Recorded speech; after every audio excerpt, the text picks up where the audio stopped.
أما بعد فأعوذ بالله من الشيطان الرجيم يا أيها الذين آمنوا صدق الله مولانا العظيم وصدق رسوله النبي الكريم الأمين إن الله وملائكته يصلون على النبي يا أيها الذين آمنوا صلوا عليه وآله وسلموا تسليما الصلاة والسلام عليك يا سيدنا رسول الله وعلى آلك وأصحابك يا سيدي يا حبيبي. ارباب نظر کو کوئی ایسا نہیں ملے گا، ارباب نظر کو کوئی ایسا نہ ملے گا، انسان تو مل جائے کہ مولا نہ ملے گا. تاریخ اگر ڈھونڈے گی ثانی محمد، تاریخ اگر ڈھونڈے گی ثانی محمد، ثانی تو بڑی بات ہے سایہ نہ ملے گا، ارباب نظر کو کوئی ایسا نہ ملے گا. انتہائی قابل قدر محترم و محتشم صاحب کرام، آج کا یہ پروقار اور روحانی وجدانی پروگرام جو ہے یہ اپنی مثال آپ ہے. دیکھ رہا ہوں کہ انتہائی والہانہ محبت اور ذوق محفل پاک میں نظر آ رہا ہے. تو یہ جو کچھ بھی ہے آج یہ لہلہاتا ہوا باغ، یہ چمنستان قرآن، یہ ان دو شخصیتوں کی محنتوں کا نتیجہ ہے اور در حقیقت ان پر اللہ تعالیٰ کا فضل عظیم ہے. یہ سب کچھ اس کے فضل سے ہے. ذالک فضل اللہ یؤتیہ من یشاء واللہ ذو الفضل العظیم.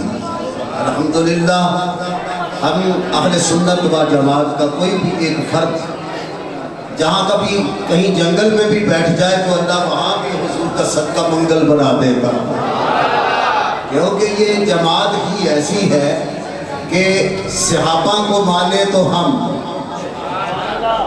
نبیوں کو مانے تو ہم، تابعیوں کو مانے تو ہم، تبع تابعیوں کو مانے تو ہم، ازواج مطہرات کو اپنی حقیقی ماؤں سے زیادہ مانے تو ہم، ولیوں کو مانے تو ہم، قطب و غوثوں کو مانے تو ہم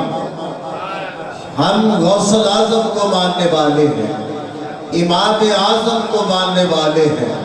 ہمارے پیر بھی ہیں تو پیر بھی غوث اعظم ہیں، ہمارے امام ہیں تو امام بھی امام اعظم ہیں. کیوں؟ اس لیے کہ یہ جماعت سواد اعظم ہے، اس لیے کہ یہ جماعت ہی بڑی اعظم ہے. درود پڑھے تو ہم، اذان سے پہلے پڑھے، بعد میں پڑھے، نماز کے بعد پڑھے، نماز میں پڑھے، یہ سب حضور کے ذکر پاک کی برکتیں ہیں. اللہ فرماتے ہیں یا ایھا الذین آمنوا آمنوا، اے ایمان والو ایمان لاؤ، اے ایمان والو ایمان لاؤ. بڑی قابل غور بات ہے، چند منٹ آپ کے سامنے حاضری. آمنو کی ڈیفینیشن ہمارے محترم قبلہ حافظ صاحب بڑی پیاری بیان فرمایا کرتے ہیں، میں بھی اسی طرح ٹوٹے لفظوں میں. عرب سے مراد ہے اللہ کو ماننے والے. اب دیکھنا ہے کہ ایمان والے ہیں کون. سارے نبی کو امین ماننے والے مسلمان نہیں ہوتے، سارے صادق الامین ماننے والے مسلمان نہیں ہوتے.